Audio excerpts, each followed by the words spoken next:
Ada warga sini Dusun Watu Lintang ini yang ekonominya sedang ya collab violet gitu ya. Pada saat malam entah keberapanya itu ada suara disuruh menanam pohon-pohon di halaman. Nah warung itu ramai Mas. Petunjuk yang disampaikan di tempat ini berupa bisikan kan teman ya. Nah kalau saya sendiri ini pernah pas sekitar jam menjelang jam 2. Ini batin saya ini berkata, ya Allah, kalau hajat saya ini diperkenankan, dikabulkan, saya mohon petunjuk untuk didengarkan suara perkutut manggung. Dan malam hari itu juga langsung manggung. Assalamualaikum warahmatullahi wabarakatuh. Salam rahayu, salam budaya, salam sejahtera untuk kita semua. Oke sobat YouTube, sobat Blusukan Nusantara. Pada kesempatan hari ini saya berada di Kabupaten Jombang, tepatnya di Desa Badang, Kecamatan Ngoro, Jombang, Jawa Timur ya. Kali ini saya akan mereview suatu keunikan dari batu lintang ya. Dan kita akan diantar oleh warga dan adalah Bapak Kasun dari Badang ini. Saat ini ya, kami ditemani Bapak Sinten Pak? Kepala Dusun Watu Lintang, Pak Sugeng Santoso. Bapak Kasun Watu Lintang ya. Dan kita saat ini akan diajak ke sebuah tempat keramat Pak ya. Dinamakan situs apa itu Pak? Watu Lintang. Situs Watu Lintang. Dan Watu Lintang ini cikal bakal Desa Badang. Asal muasal termasuk Kesamben, Wudu itu sumbernya dari Watu Lintang. Dari Watu Lintang ini. Oke. Maka setiap tahun itu ada kirap. Jadi untuk warga Badang itu di bulan Sapar biasanya akan mengadakan kirap ya sedekah desa lah.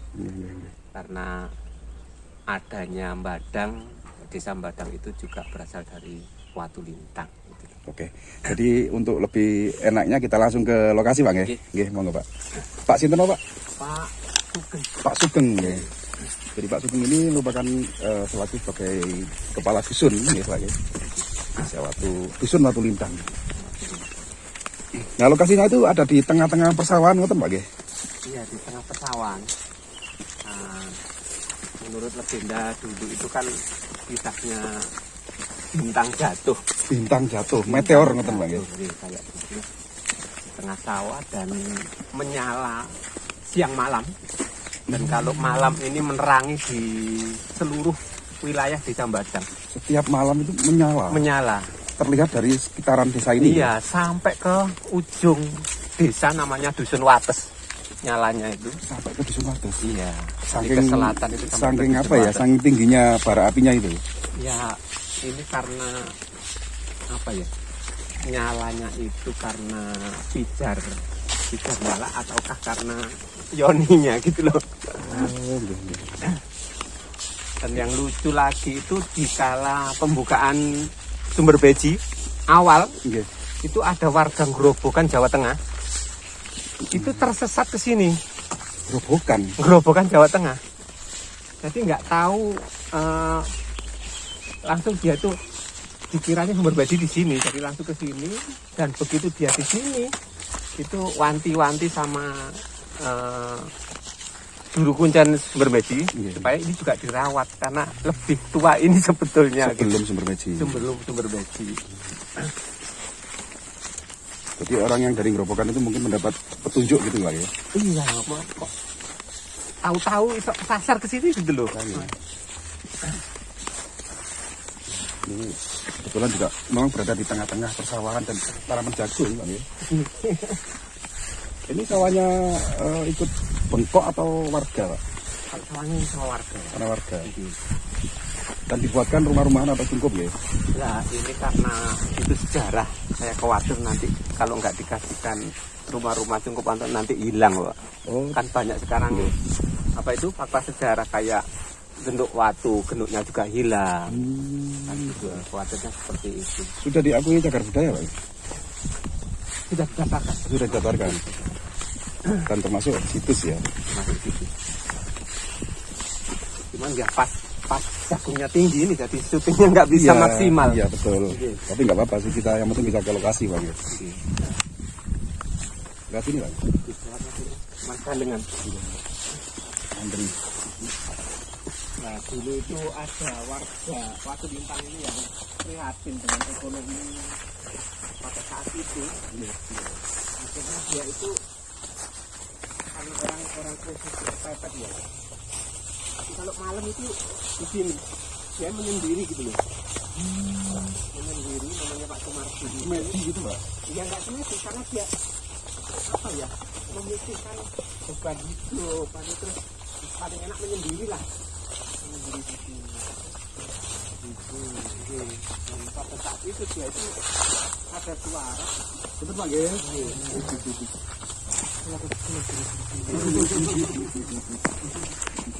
Ada suara itu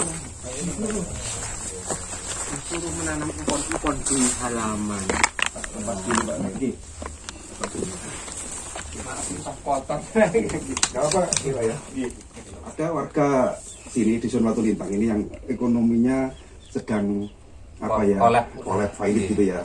Terus beliau tuh memilih tinggal di atau menyendiri di tempat ini Menyendiri. sehari-hari atau tiap malam gitu? Tiap malam. Hanya malam saja ya? Iya, tiap malam. Pripun ceritanya Pak? Karena dia juga tidur rumah nggak bisa tidur, mau ke teman juga ganggu kan gitu, akhirnya sendiri sini. Nah pada saat malam entah keberapanya itu ada suara disuruh menanam empon-empon di halaman. Nah kalau halamannya cuma sedikit ditanam empon-empon apa ya cukup untuk menghidupi keluarga gitu loh. Akhirnya dia itu terlintas untuk buka warung. Nah warung itu rawa memang. Warung ruang cuma beliaunya sudah almarhum sekarang. Petunjuk yang disampaikan di tempat ini berupa bisikan teman-teman. Disuruh menanam empon-empon atau kayak jenis kunir, Nggih, hati jahe, bumbu dapur itu bumbu Mas. dapur. Nggih. Dan dilaksanakan. Dilaksanakan itu Pak, buka warung ternyata. Nah kalau saya sendiri ini pernah, karena saya tirakat itu punya hajat ya, itu di malam terakhir itu biasanya melekan. Saya melekan itu di masjid itu rasanya kok nggak pas, nggak enak. Di musola seluruh Watu Lintang ini nggak enak gitu loh. Saya lari ke makam Banyuarang itu kok juga nggak enak gitu loh. Akhirnya saya kembali lagi ke sini ya, di sini nih, wiritan gitu aja. Pas sekitar menjelang jam 2. Ini batin saya ini berkata, ya Allah, kalau hajat saya ini diperkenankan, dikabulkan, saya mohon petunjuk untuk didengarkan suara perkutut manggung. Dan malam hari itu juga langsung manggung. Suara perkutut. Suara perkutut. Ada nggak hewannya? Burungnya? Hewannya nggak ada. Cuman suara saja. Cuman suara aja. Alhamdulillah hajat saya terkabul. Setelah mendengar suara. Setelah itu, jadi langsung ada tanda seperti itu. Alhamdulillah Allah memberikan ijabah gitu. Jadi jenengan sama warga tadi yang ketika punya keluhan masalah kehidupan Pak gitu tentunya. Iya. Itu datang ke sini terus bermunajat mohon pada Tuhan tentunya Pak. Iya. Lantaran tempat ini akhirnya terkabul katanya. Akhirnya terkabul. Adakah orang dari luar daerah yang sering datang ke tempat ini? Nah, yang kapan hari itu dari Blitar ya, Blitar itu. Cuman beliaunya karena apa itu supranatural. Nah, inginnya kan mengangkat sesuatu yang ada di sini. Ya, menyala, cuman kan nggak kuat gitu loh. Dan pernah dibuktikan itu Kiai Suwandi. Itu datang ke Yai, katanya di bawahnya ini ada harta karun. Lah beliau itu akhirnya menggali ini dari samping selatan sama utara ini sama adiknya tamu. Sebelum dibangun kisaran 89-90-an lah. Digali ya? Digali. Jadi posisi batu ini bawahnya itu lancip gini. Ini udah tembus. Kedalaman batu ini berapa meter Pak? Paling sekitar 1,5 meter mungkin. Udah tembus gini, akhirnya beliaunya itu dicari-cari kan nggak ada. Lah takut kalau batu ini jatuh, akhirnya diuruk lagi gitu. Habis itu beliaunya pulang berapa hari gitu, penglihatannya nggak bisa lihat. Buta. Iya. Dan beliaunya masih hidup sekarang. Sampai sekarang. Iya. Lah dia ke Yai lagi, suruh bawa banjaan di sini. Alhamdulillah sekarang ya bisa melihat lagi. bacaan untuk meminta maaf gitu ya, Iya. karena sudah lancang gitu ya intinya ya. Apakah seperti itu? Kalau menurut jenengan Pak, ini benar-benar batu meteor, batu lintang, atau memang batu ini sudah ada dari dulu?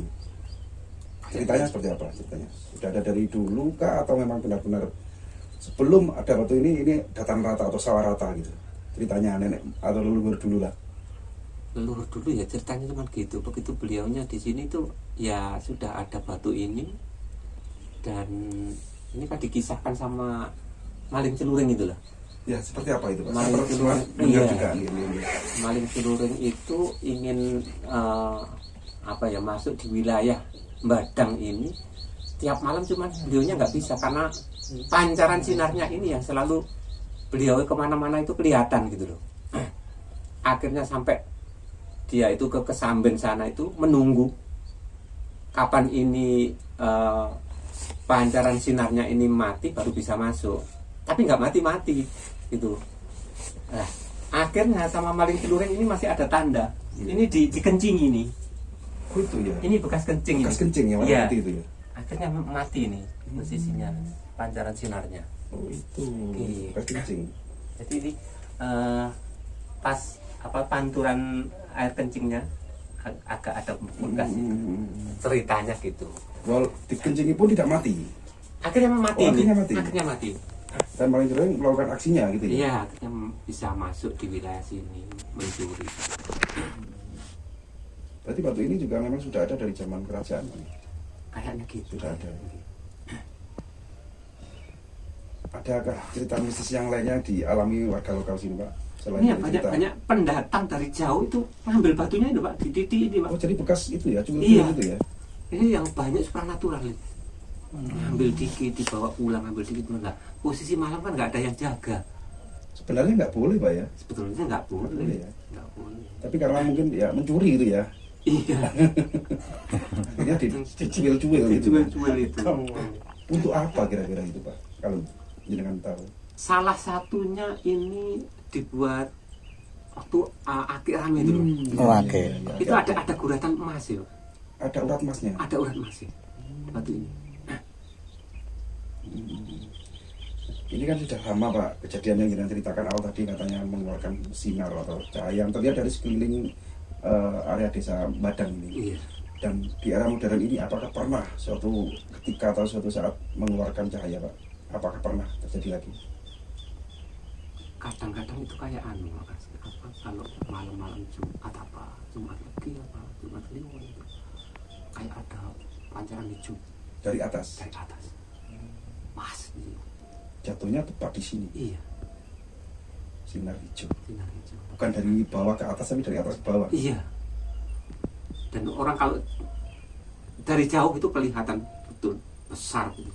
Apakah suatu pertanda akan terjadi sesuatu gitu Pak? Lah itu yang belum tahu.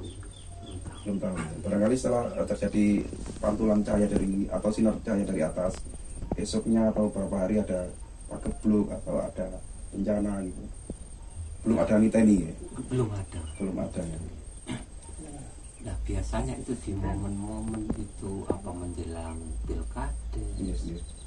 Apa nanti gitu biasanya munculnya itu. Kayak pulung wahyu keprabon gitu. Lah seperti itu. Ya. Pak, ini kan tadi awalnya kan ceritakan bahwa ada orang juga sering ritual di tempat ini.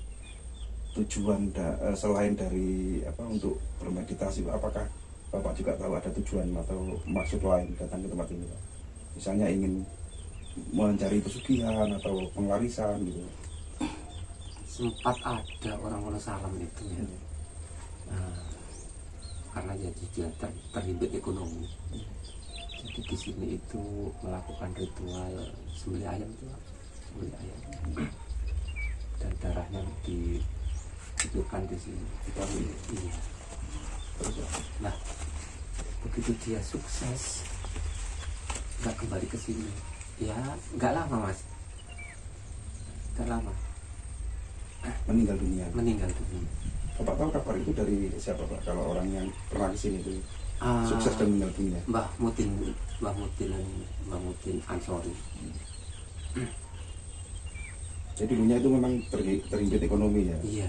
Terus datang ke sini akhirnya sukses. Iya. Dari sumber berita dari Mbah Mutin tadi. Mbah Mutin itu, terus Mas Saikin itu yang biasa mencari ular Iya. ke daerah Wonosalam kan, itu dulu waktu ular masih laku itu Mas. Iya, iya, iya. Itu orang sana juga cerita gitu sama Mas Saikin itu. Nah kebetulan Mbah Mutin ini istrinya kan juga dari Wonosalam. Jadi tahu ya. Dan sampai meninggalnya pun dengar ya. Iya. Karena pernah sukses datang ke tempat ini dan setelah sukses lupa gitu. Lupa gitu. Kalau untuk Juru Kunci sendiri ada Pak tempat ini Pak? Nggak ada. Tidak ada ya. Cuman semua warga sini sangat tahu ya, sangat paham sekali dengan cerita kisah Watu Lintang ini Watu ya. Lintang. Yang membangun ini Pak siapa Pak? Warga inisiatif warga ataukah dari Berbakala? Ini inisiatif warga ini. Inisiatif warga. Inisiatif warga. Dan lahannya atau sawahnya ini juga sawah warga. Sawahnya sama. Dan mengikhlaskan tempat ini dibangun seperti ini Pak. Karena ini situs Mas ya. Jadi ini kan tanahnya harusnya tanah desa. Ini cuma kan nggak luas memang, cuma segini cuma sama. Makanya jalannya belum bisa bangun itu. Dan setiap kali ada acara seperti Wadesa itu pasti di sini. Pasti ada Pak. Pasti ada. Pasti ada yang kesini. Awal 2001 saya menjabat kepala dusun ini, di sini kan dilanda hama tikus Mas. Hama tikus. Dan pada sebelum saya menjabat kepala dusun itu para yai itu kan mensirikkan untuk sedekah dusun. Jadi mereka menganggap bahwa masyarakat itu nyembahi watu. Nah, gitu. Lah, tetua-tetua yang sini itu desek saya supaya dilaksanakan.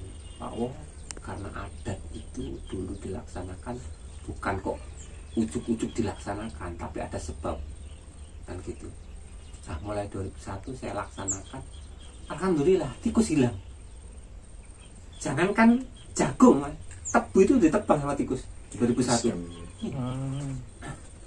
Namun setelah selesai acara sedekah ya, Iya. di sini hama itu langsung hilang gitu. Hilang, tikusnya tidak ada. Seperti gaib gitu Pak ya. Iya. Padahal kalau misalnya dengan wabah otomatis kan populasi tikus itu sangat banyak sekali. Ya kan? otomatis tambah hari tambah Iya, banyak. tambah banyak, kan? Mungkin. Tapi dengan tiba-tibanya setelah ritual di sini hilang gitu. Hilang. Tanpa diobat atau tanpa diburu gitu ya. Dan itu adalah suatu bukti memang sebenarnya gini, tempat seperti ini kan memang ada kalau dari pihak-pihak yang fanatik ya mungkin ritual di tempat-tempat seperti ini syirik gitu Pak ya. Tapi karena kita hidup di tanah Jawa itu kan masih banyak sekali ya tentang peradaban, tentunya tidak lepas dari jejak peninggalan leluhur ya. Betul. Ya, leluhur dulu kan seperti ini caranya kan gitu Pak ya. Saya memaknai bahwa tempat yang ada situs atau apanya itu adalah tempat-tempat yang sangat setiap permintaan itu mudah dikabulkan. Betul. Kepada Allah gitu loh. Nah, kalau kita menganggapnya itu di tempat sini kita itu nyembah watu ya keliru. Ya. Dan ini Allah memberikan suatu tanda bahwa di tempat inilah kalau kamu berdoa dan benar-benar ingin terkabulkan ya seperti ini. Makanya di Mekah Ka'bah juga ada Hajar Aswad. Betul. Nah, itu kan tempat-tempat yang mudah dikabulkan gitu loh. Iya. Padahal sama-sama batunya ya. Pak. Sama-sama batunya gitu. Iya. Cuman orang kebanyakan salah memaknai dan salah mengartikan. Ya itu tadi yang dari dari kalangan orang yang fanatik gitu Pak ya. Betul. Ternyata leluhur juga dulu tidak salah memilih tempat ketika meditasi, bertapa itu pasti tidak sembarangan memilih lokasi gitu kan. Ada tempat-tempat khusus seperti petilasan dan salah satunya juga di tempat ini gitu kan ya. Masih ada lagi Pak yang perlu disampaikan ke kami Pak, tentang sejarah tempat ini atau kemistisan dari tempat ini?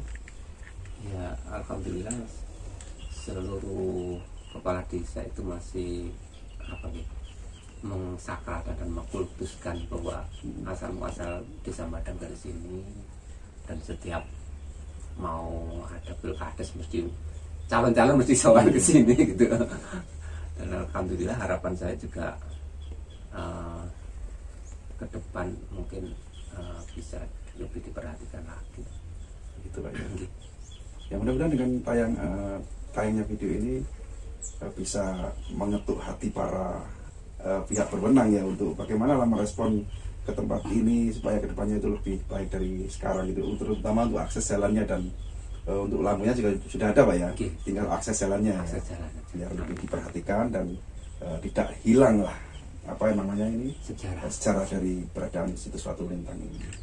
Oke, Pak siapa Pak Sugeng. Terima kasih sudah jenengan sudah berkenan meluangkan waktu untuk berbincang dan berbagi cerita tentang kemisterisan dan sejarah dari tempat yang dinamakan situs Watu Lintang yang ada di Dusun Watu Lintang, Desa Madang, Kecamatan Ngoro, Kabupaten Jombang. Mungkin tempat ini masih tetap lestari. Amin. Selamanya. Terima kasih Pak. Terima kasih. Assalamualaikum warahmatullahi wabarakatuh. Waalaikumsalam.